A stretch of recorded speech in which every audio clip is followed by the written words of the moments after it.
Greetings, folks, and welcome to the Electromaker podcast. This is a regular Electromaker show, more or less, once again. It's been a while since we've actually had a time to look at projects on the internet and funding website things, but it's all been for good reasons. Maker Faire Rome was fantastic, and of course, we've had some bigger contests running as well, as you probably know if you heard last week's show. This week, there are some fantastic things, and as always, I'll try and give context where it's absolutely needed, although this week might be one of the ones where I just say, for certain things, like, for example, the tiny television on Kickstarter and Thummy, it might just be worth heading to the link in the podcast description so you can see what I mean, because it's very hard to just say, well, imagine a television but very, very, very small, without, it doesn't really give off how cool this thing is. And as someone who owns a Thummy, which is the tiny little Game Boy, which is about the size of the top of your thumb, not even a thumb, very tiny little thing. They're very cool little devices. Anyway, with all of that said, at the very start of the show, I will just say, if you want to support this podcast, head to the Electromaker shop. We have a shop. Instead of doing adverts on the podcast, we have a shop instead of asking for donations or Patreon or any of that kind of stuff. And with that, let's get on with the show.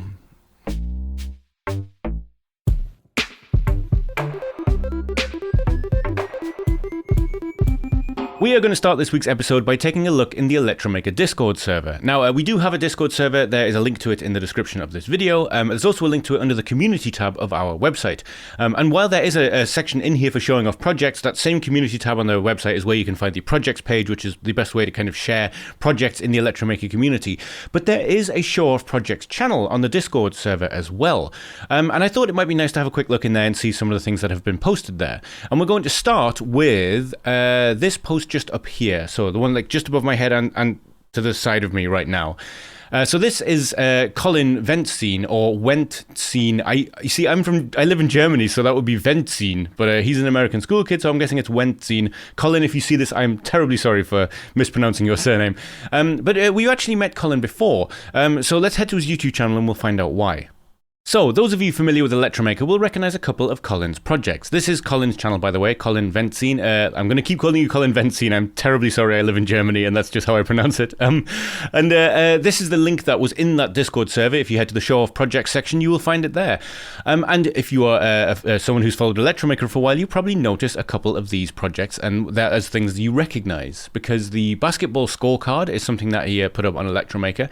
I believe is one of the things that may have even won one of the Electromaker of the Month prizes. I can't quite remember, which is an Arduino Mega powered basketball scorecard, which looks amazing. It's a really polished, finished project.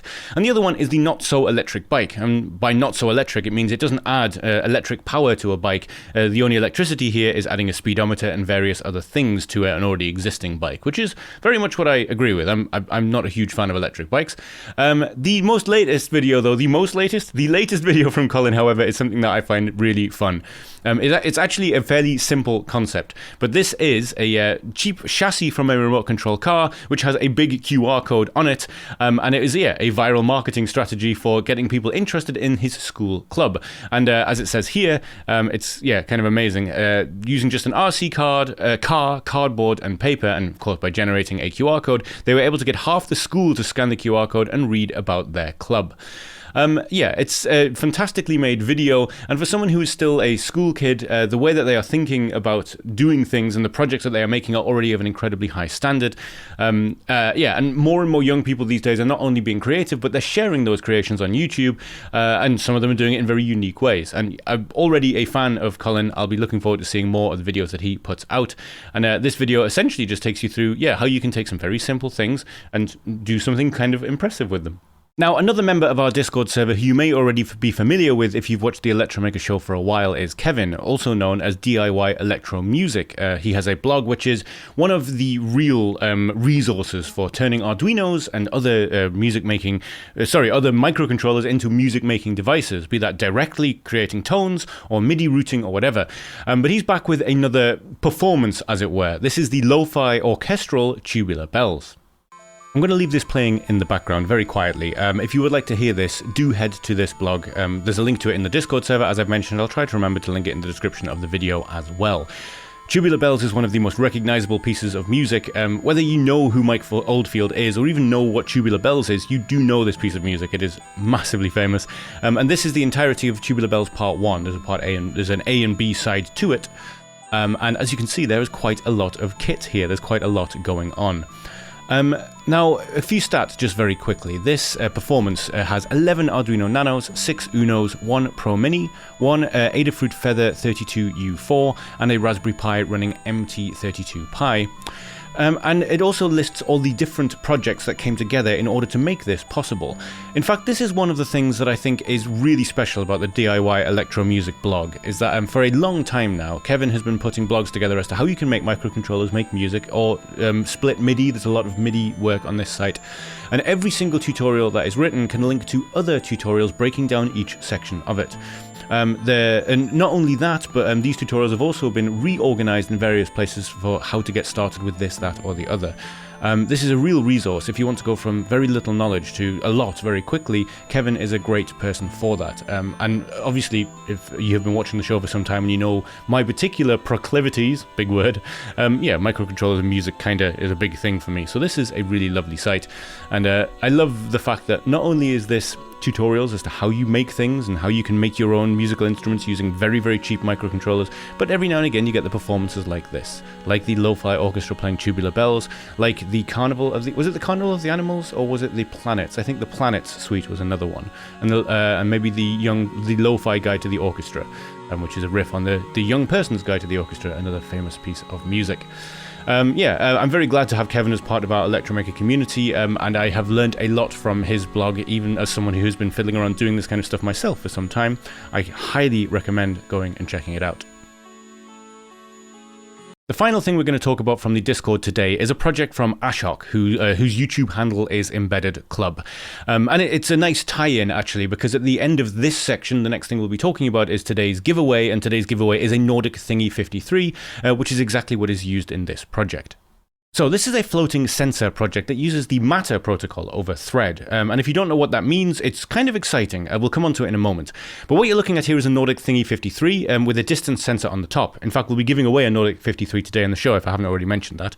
A Raspberry Pi 3 is being used as a border router for the Open Thread network, and there is another Nordic semiconductor board which is being used to control the motor for the pump, so for adding more water to the barrel.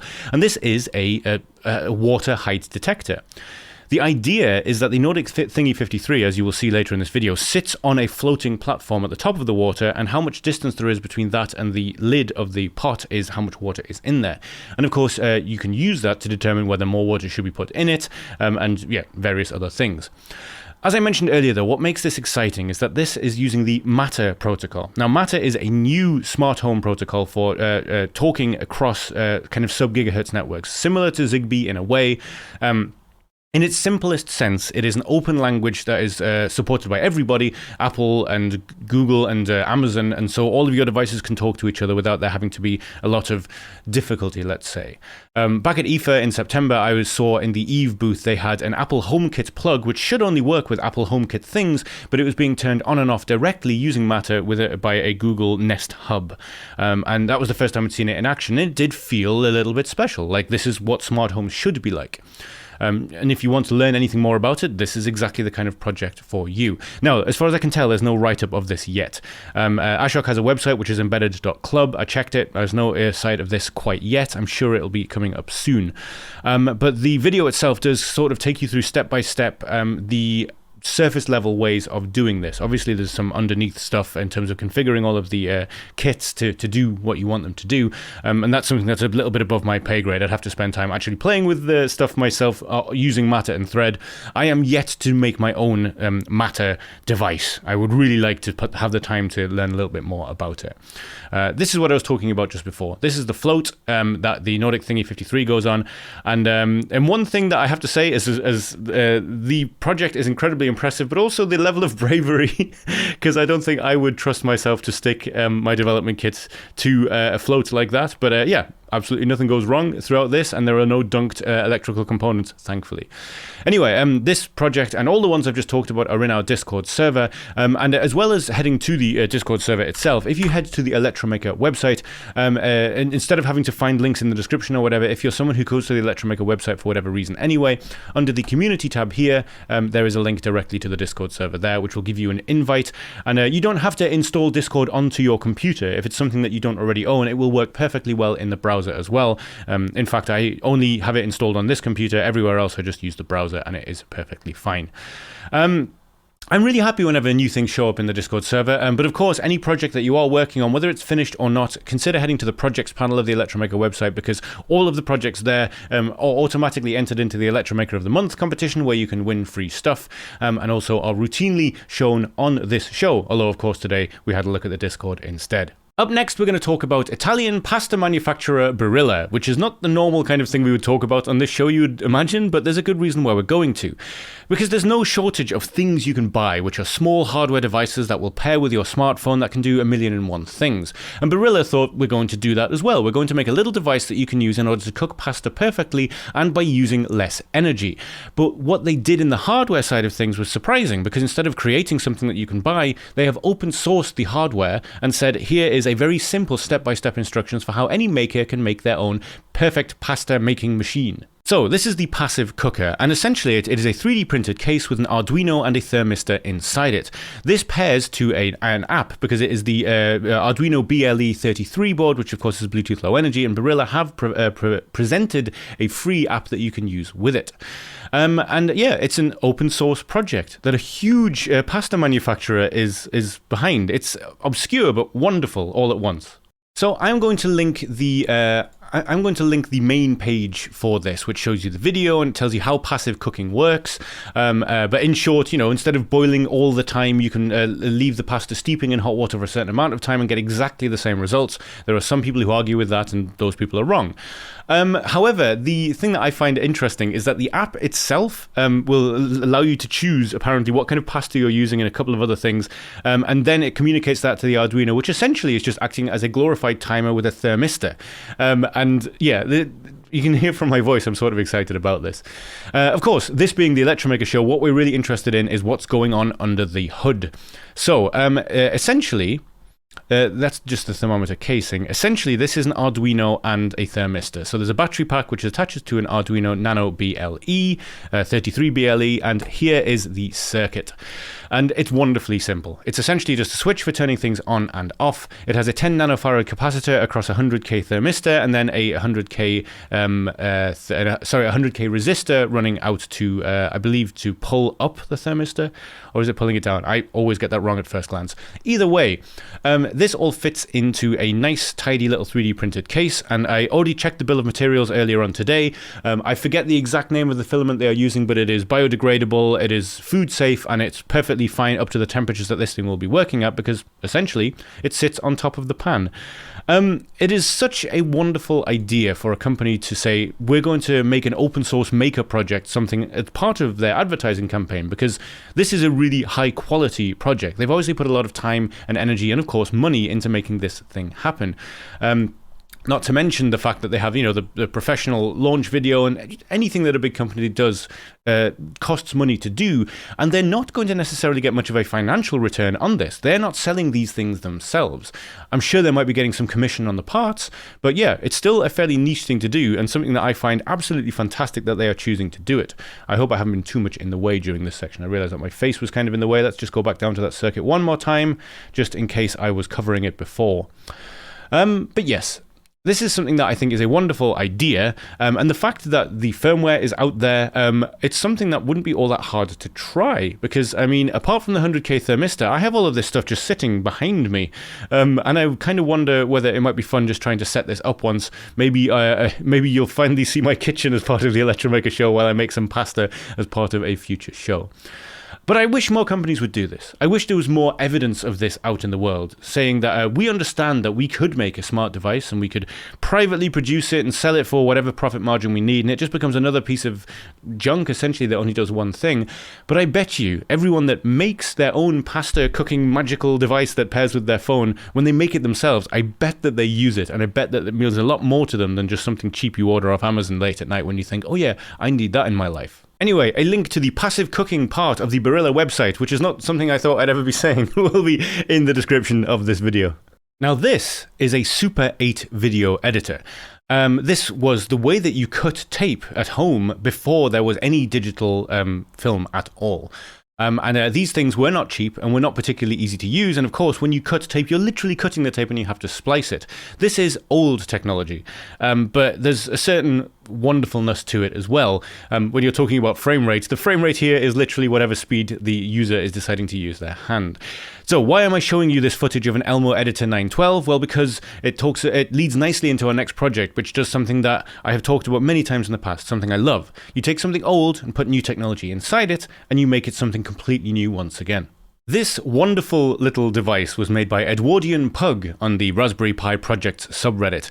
And I wish I could say, hey, here's the build guide, but it does not exist, at least as of yet, at least as far as I can tell.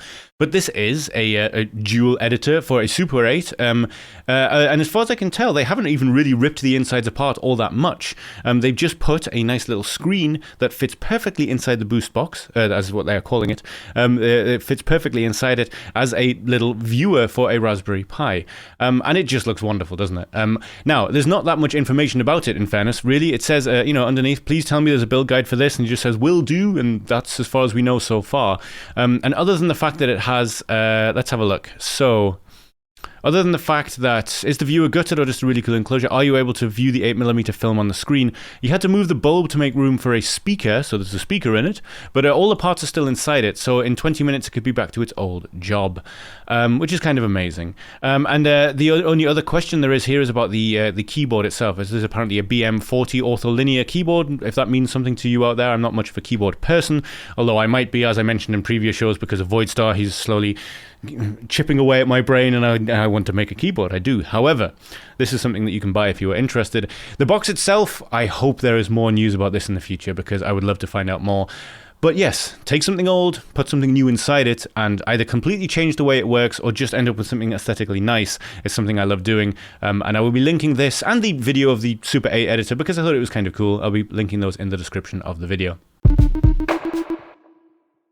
It is time to start the giveaway, and this week we are giving away a Nordic Thingy 53. Now, this isn't so much a development board as it is a full prototyping kit. It is a Bluetooth Low Energy device, but it is well set up for using Edge AI. It is fully supported by Edge Impulse, so you can do no-code AI on this without much problems, and it has a bunch of sensors on board. We'll have a quick look at the actual official website for it in a moment. This thing, in the very brief time I had to play with it a little while back when I first received it, has been a really fun thing to work with. As with most Nordic stuff, you can get the basics up and running without any real struggle. The software suite is already primed with examples as to how you can use it, and then you can dive as deep into it after that as you want. This is, of course, an ARM Cortex chip on here, and you can program it however you want to, although Nordic does have a great suite of tools for working with them. And in terms of hardware as well, this is quite interesting in that since this is a Bluetooth Low Energy device, and you want to make sure you're using as low power as possible, there is a little power and debug board that slots into it. And so while you are working with it, you can take all of the power out from here and use either a power profiling kit, which is another thing Nordic sells, or anything that profiles your power, in order to check that you are using as little current as possible. I just thought that was a very nice little touch. Now, I did actually have a little bit of time to play with it, as you're seeing on the screen just here. I thoroughly enjoyed the short amount of time I had to fiddle with it. I would have loved to have a bit more time to play with it. Maybe I will do between now and the end of the contest, so I can show you more of the cool things that it can do. However, let's have a very quick look at the stats. So, inside the box, you get this PCB. Well, actually, not just this PCB. If I look inside here, and I make myself larger once again, just for a second, you will see that there's an NFC antenna here as well, and just underneath, I don't know how well you can see this, there is a lithium-ion battery, which is attached to the battery connector, which you can see on the bottom right of the diagram just over here. Now, this is a low-energy device, the idea being that you could put this in situ with the battery, and it could last for quite a while without being used. And the sensors that they've given you are also quite useful with that in mind as well. So, for example, if you wanted something that would sit in the field forever and only wake up if it felt like it was moved, if you wanted to check something wasn't being stolen, for example, or tracking assets that maybe would sit still for quite a while, there is a low power accelerometer on the board for that. But there's also all the other things you would imagine with a fully featured prototyping kit here, like an accelerometer and gyroscope, a humidity, temperature, pressure, and gas sensor, and a few other different connectors. The battery management is on board as well. On the other side is where the NRF 5340 system on chip chip lies along with an NRF 21540, which is called an FEM. That's a front-end module. That is what's giving you all of this connectivity. It gives you Bluetooth Low Energy, yes, but it also works with Zigbee. It also works with Matter and Thread, which is what we were talking about earlier. The project that Ashok did works over Thread using Matter. Thread is the connectivity type. Matter is the SDK for doing it with. Again, I need to actually get hands-on and do more with it to truly understand how it all works. In short, this is a wonderful piece of kit. It's one that I wish I'd had a little bit more time to play with, but one of you is going to be taking it home to play with instead. Because as usual, we're going to be doing the kind of contest that we've done many times in the past, although I think we're going to start keeping it random from here on because, frankly, it's too difficult to choose a winner based on what they're going to do with it. So all you need to do in order to enter this competition is be subscribed to this YouTube channel, head down to the comments of this video and leave the hashtag thingy53. No spaces, no colon. I know it has a colon in the name, but just to make it non-confusing. Thingy53 without any spaces or anything like that. I'll put it on the screen like somewhere here. Next week we will be picking a winner for this little box. I have been really enjoying playing with both the Thingy 53 and the Thingy 91 with the brief amount of time I had to play with them. I had a lot more time with the 91 than the 53. This fits quite nicely into what I might want to use for the various things I've talked about in terms of music and running based projects that I have on the back burner. Hopefully I'll get one of those finished over Christmas this year, who knows. But I'm very happy to be giving this away, and as always, whoever does win this, I would love to see what you decide to do with it. Document it on the Electromaker website, let us know what you make with it, of course you can jump into the Discord to ask any advice if you had any general questions about how to use this thing. I'm sure there'll be people there with a bit more expert knowledge than I have that will be able to help you with it. As I mentioned in our tweet in congratulating Uli S from last week, who won the Latte Panda 3 Delta, we have a lot of giveaways coming up. As we talked about at Maker Faire Rome, Melopero just put out a brand new board, the Cookie RP2040. We'll be giving that away soon, along with a host of other things, including things from Inkplate. We have so much stuff to give away towards the end of this year that we might even have a sort of Electromaker Christmas raffle at some point, so do keep tuning into the show if you're interested in that. And of course, I will be talking about lots of fun Maker and embedded things at the same time, as always, as well. If you are enjoying the Electromaker Show, it would mean a lot to us if you could check that you are indeed subscribed to our channel. This is a YouTube subscription, which is very different to subscriptions on other platforms in that this isn't going to cost you any money or anything like that. All it does is it adds us to the subscriptions list in your YouTube account. If you click the bell just next to the subscribe button, if you click all here, it will give you notifications just within here when we upload things to the site. So we usually only upload one video per week, and that is the Electromaker Show. There are exceptions to that rule, like when we were away at Maker Faire Rome. However, it is very rare that we upload a lot of videos at once, and we try not to spam anyone on any of our platforms, really. The one other thing that you can do as well is head to any one of our actual videos and just make sure that if you are watching it, you do click the like button. Like, comment, and subscribe is a phrase that YouTube seems to like when people say it in videos, and it does all seem to make a difference. Any engagement that you have with our channel makes it far more likely that YouTube will recommend it to other people who watch the same kind of things that you do. However, if you'd like to support us in a slightly more concrete way, consider going to the Electromaker shop. We stock pretty much everything from everyone, including some interesting things like crowd supply. Pretty much everything I talk about on the show from crowd supply, we make sure that we get in stock, so that even if you don't get it as part of the initial fundraising campaign, you can still buy it after the fact. Our shop is what we use instead of YouTube ads and things like Patreon and different kind of direct sponsorship ways that you can interact with an audience. Pretty much everything that gets every penny that gets spent in our shop goes towards the show. Man, that was hard to say. So yes, thank you so much for your patience for this little advert of ours. But the things you can do on YouTube are great, and the things you can buy in the shop will support us directly. I could have really just said that in a very short sentence, couldn't I? We're now moving on to funding website things, which is the part of the show where we talk about things on funding websites, and we're beginning on Kickstarter with Tinycircuits. Now, the Tiny TV 2 and Tiny TV Mini, I can pretty much sum it up in a couple of images. They are tiny little televisions. They're very cute. Tinycircuits have got some previous doing all of this kind of stuff. In fact, I have one of their previous devices. I can't remember if we talked about it on the show or not. I think we must have done. But I remember stumbling across the Thummy, and just the sheer tininess of this, it amazes me. And yes, this really does work. In fact, I can show you here. This is a working little device that you can program yourself. I currently just have the registered firmware that it comes with, but it has, a version of Tetris that works in something that is tiny. It's the size of my thumb, end of my thumb. It's a really small little thing. Anyway, that was a bit of a distraction. In many ways, this is already explained just by the image. It's just a tiny little television, but it's actually a little smarter than just a little OLED screen that repeats a GIF. These things actually have storage on board. I think it has 8 gigs of storage. Let's have a look. Yeah, built-in 8 gigabyte micro SD card storage, so you can put up to 10 hours of videos on here. And I love this little thing here. I don't know if this is just built into the device, into the firmware, but you get that little static every time they're changing the channel just there. I think that's just such a lovely idea. And as with all of these things, they're just fun, and they're not hideously expensive. They're good things. They're good things for gifts. In fact, if only they were shipping it sooner, this would make the perfect Christmas gift. Although, as you can see, they're shipping it in March 2033.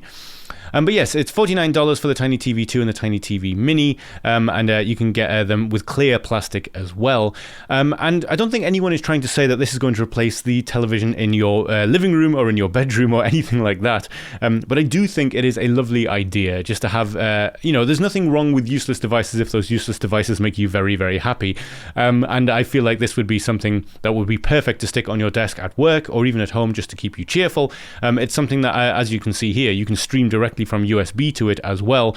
So I'm not saying that it would be specifically useful, but you could find a use for it, put it that way.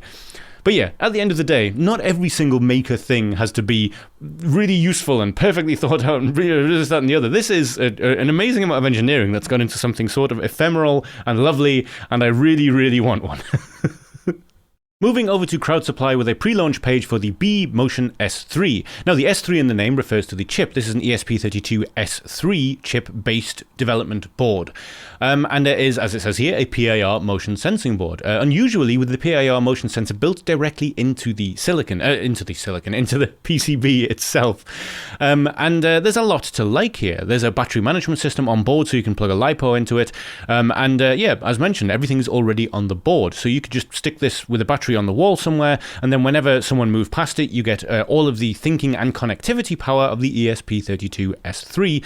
And remember, the S3, you can do a lot with it. It can do long-range Wi-Fi stuff. It can also do Bluetooth Low Energy. It can do a lot of different things. So here's a slightly closer look at the board, and what you're seeing here is the sensor here with a little trim pot here for changing the sensitivity of the PIR, I think. There's also an ambient light sensor on here as well. Not that I can see it right now, but that doesn't mean anything because actually that could be it, couldn't it? They're so tiny, these things at this stage.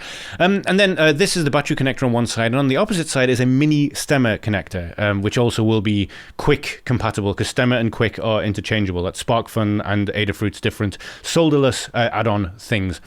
And then, of course, you get all the nice GPIOs as well. And again, this is essentially an ESP32 development board with a few extra add-ons involved. Perfect for DIY smart home stuff.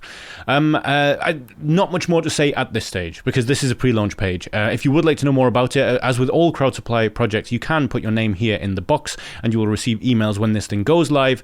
And you'll find out things like how much it's going to cost and when it'll be turning up and all that kind of stuff. But these specialist kind of boards are getting more and more common, and I think that's a good thing. Because yes, you could just get yourself an ESP32S3 dev board and add whatever you could want to it. You could just buy the module itself and spin up your own PCB. There's a million and one ways you could do this, but at the end of the day, if you want to prototype your own thing, which is specifically designed for motion sensing and then doing something with that motion sensing, it makes sense to use something like this, which is already in place, where you know that the hardware is rigged up right. You know that you know there's no errors in that part of it, so you can concentrate purely on your software and how it works in that regard before maybe then spinning up your own custom PCB or whatever. Never underestimate the power of a very well put together development board, and hopefully this one will be. We'll have to wait and see. We will, as always, be returning to this when it goes live. Finally, on this week's show, we're going to be heading to the Raspberry Pi blog in order to take a look at a recent tutorial of theirs. Now, some time ago, I put out a tutorial for getting started with the Raspberry Pi Pico C and C++ SDK. We've also previously put out tutorials for how to work with MicroPython and to set up web servers using the Pico W. But while we were at Maker Faire Rome, I met Toby for the first time, and Toby is Raspberry Pi's new maker in residence. And his job is kind of amazing. He just has to make cool things with Raspberry Pi stuff and then teach other people how to do it. And this is an example of that. This is the Iron Man arc reactor, which is the thing that you see in all the Iron Man movies that changes various times. But essentially, it's a lit ring that sits that can sit on a chest or just sit by itself. But this one is quite nice because it sort of shows off the Raspberry Pi Pico as the centerpiece of it, which is what it is running using. This is a Raspberry Pi Pico running MicroPython, also using the PIOs for timing, which is quite interesting. I'm going to link this blog post in the description of the video, but there is a comprehensive step-by-step tutorial which we'll take a little look at now by following this link. Now, like most Raspberry Pi tutorials, this one is very easy to follow, not only in terms of the hardware, but also the software as well. While it doesn't go into the depths of PIO here and all of that timing, scary stuff, it gives you a rough idea of what the MicroPython is doing, and even if you are someone who has never programmed before, you should find that you're actually kind of understanding what's happening in the code, at least to an extent. The hardware side of it is really well thought out as well, and maybe we should start with that. Because if we jump down to the hardware, you'll see that this is, perhaps unsurprisingly, a set of NeoPixels, or WS812B, or WS81211, I think, are also the addressable ones, I forget. And they are attached to a battery system on the back of a Raspberry Pi. So we have a little BMS here, attached to a little LiPo battery and a switch. And it's wired to the back of the Pico, because that's how you get this nice effect of the Pico being at the front and all lit. And like so many of those tables that you used to see in old bars that go down forever, this has that effect where there's a mirror on the back and then there is a one-way mirror on the front of the two pieces of glass acrylic, so that it looks like it's going down forever. You can see the assembly here of all of the different parts, all designed to be very easy to print, and all designed to fit together in a way that if you can't cut the acrylic yourself, or if you have to cut the acrylic yourself by hand more accurately, if you can't cut it with a laser cutter, all of the edges will be hidden by the rest of the case. Again, a really nice touch. And here is what the finished product looks like. So you can see there is the ring of WS812B, or NeoPixels, around the side. And there is only one ring. It's just because of the dual mirror, the one-way mirror, and then the normal mirror shooting back up towards it that gives it this effect. And it's lovely because, as I said, it's kind of showing off the Pi Pico that's running the entire show. So just briefly before we stop, let's have a quick look at the code. So the code itself is a bunch of different MicroPython functions that can do different things with the LEDs, whether it gives them all block colors or chase the colors around a wheel or dim or various kinds of dimming. In fact, the dimming is taken care of using the PIO. Essentially, they create a state machine here which takes care of all of the dimming to make sure that it is smooth. Presumably, I'm still getting my head around PIO and how it all works. For example, here, once it starts, there's various different ways things you can do, like just set the color, like fill them all out in a color, like chase the colors around. And then right at the bottom here, there is a simple loop which just says, okay, print fill. So for each color in the color array, and the color array is just the pixel RGB values of all of the different colors, fill it, say, okay, this is the color we're going to have, and then send that to the NeoPixels. Okay, what color do we have next? We have red next. Okay, now send that to Pixel Show, which is what actually sets the pixels. And I believe that is always going through the state machine, so it's always smooth. But don't quote me on that. Toby, if you see this, feel free to talk about how much of a noob I am in the comments below for not understanding not understanding the code properly if I don't. But the thing I love about it is that you can go through all this code and you can make sense of it, but you can just copy and paste it into Thonny, which is what it says to do. And essentially, it just tells you, put it in there, and you can save it onto the device. You don't need to know how to code to do this. In fact, this would be a really nice project to do if you're someone who's maybe getting into 3D printing for the first time and you wanted to get a Raspberry Pi Pico, since they're so incredibly cheap, and they were giving them away in droves at Embedded World when I was there. You can save this and then it will just work. But as it also says, the other thing that's quite nice is that a lot of it is readable English. So you can see just from the top of the code how many LEDs there are, for example, what pin they're going to be working with, and the initial brightness value. Another thing that's nice about this project is that pretty much every part of it is easy to get at this point. If you're trying to find a normal Raspberry Pi right now, good luck. I understand that's very difficult. There's a lot of things that are still difficult to get your hands on. However, you could get all of the parts for this pretty quickly, and if you did, it might make the perfect kit to give to someone as a gift. In fact, if you gave this to a child or a beginner in this kind of thing as a Christmas present, it might be the perfect thing to work on together through the Christmas period. It's certainly the kind of thing that I will be thinking a lot more about as my kids get older, because projects like this are just fantastic, easy to follow, and yeah, you get something that you really cherish at the end because you made it. Also, it's an arc reactor. It's an arc reactor. I've kept my excitement so small for the entirety of this bit. Can I just be excited for a second? It's an arc reactor. It's around me. I'm inside the arc reactor. That has been the podcast for this week. Thank you so much for joining me. Thank you for all of the support that you are showing us. Thank you for everything that you buy at the Electromaker store. I will be back next week with another podcast episode. And I am very happy to be back doing this regularly once again and getting back to a more normal kind of format.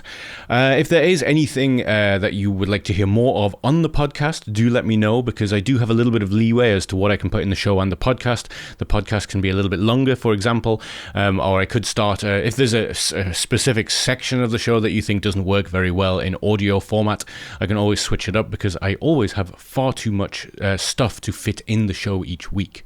And so that gets cut out of the YouTube show. I could always put some of this stuff in the podcast instead. So do let me know. But for now, I hope you're having a fun, safe, and creative week, and I will chat to you next time.